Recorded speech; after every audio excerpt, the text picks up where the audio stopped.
Welcome to Bias Bash. I'm Lauren Green. The Senate GOP's open letter to Iran is still sparking controversy after challenging President Obama's effort to strike a nuclear deal with Tehran.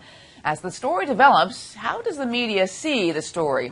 Joining us with reaction is Pulitzer Prize-winning investigative reporter and author and Fox News contributor, Judy Miller. Hey, Judy. Hi, Lauren. So how is the media kind of responding to this? Well, the media are responding, I think, appropriately, which is to ask questions about what the Republican senators thought they were doing. And they are responding to what has been pretty much a bipartisan outcry, of course, led by the Democrats, but also joined by many prominent Republicans, to say this is a misstep, this is inappropriate, I'm not going to use the word unprecedented, but it is not in the national interest, and it shouldn't set a precedent for future action. You know, Jon Stewart even got in on this, and he brought up the whole idea that this is very similar to Nancy Pelosi going to Syria in 2007, calling, the Republicans and Democrats are hypocrites. What do you think of that? Look, I think, Jon Stewart is a comedian, and we have to remind ourselves that this is not a news show.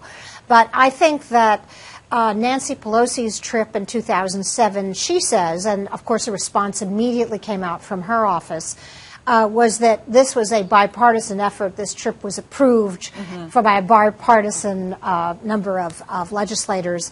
I think we really have to look at the impact of what the senators did, the 47, did on American policy. And I have to tell you that I, too, am very troubled by this, because the last time I checked, the president is in charge of negotiating such agreements. If the Congress doesn't like it, it can take a variety of steps to manifest its displeasure, can try and stop them. But you do not, in the middle of a sensitive negotiation, send a letter that is going to play into the hands of the most hardline opponents on the Iranian side of a deal. And I think that's what got people upset.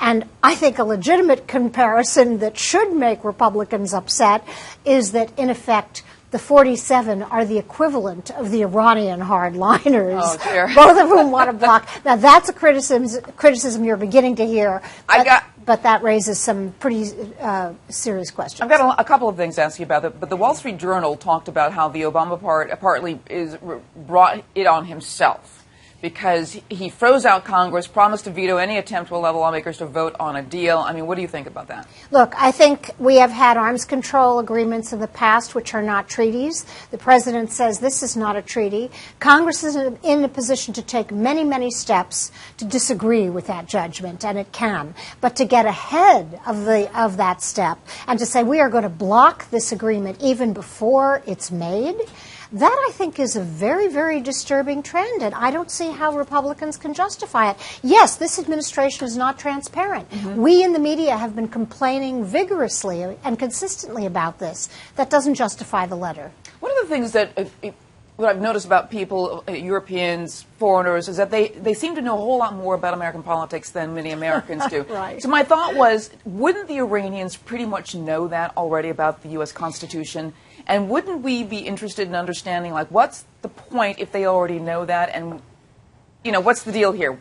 Right, exactly. Reaction. Yes, of course the Iranians know that. They know so much about us. And they didn't need to be told. That absolutely not. I wish that we knew as much about them as they know about us. But here's something that, in the 47's favor, that I have to point out for balance, which is at least, it may strengthen Kerry's hand at the negotiating table, because he might be able to sit with Javed, the foreign minister, Zarif of Iran, and say, look, you have your difficult people who oppose this agreement to deal with, and we have ours, and point to the 47. A little sympathy. Maybe that'll strengthen his hand at the negotiating table. That's being charitable. Okay, Arana, thank you so much, Judy. If you want to hear more media analysis on this topic, catch Media Buzz with Howard Kurtz, Sundays at 11 a.m. Eastern. And again at 5 p.m. Eastern on the Fox News Channel. I'm Lauren Green, and thanks for watching.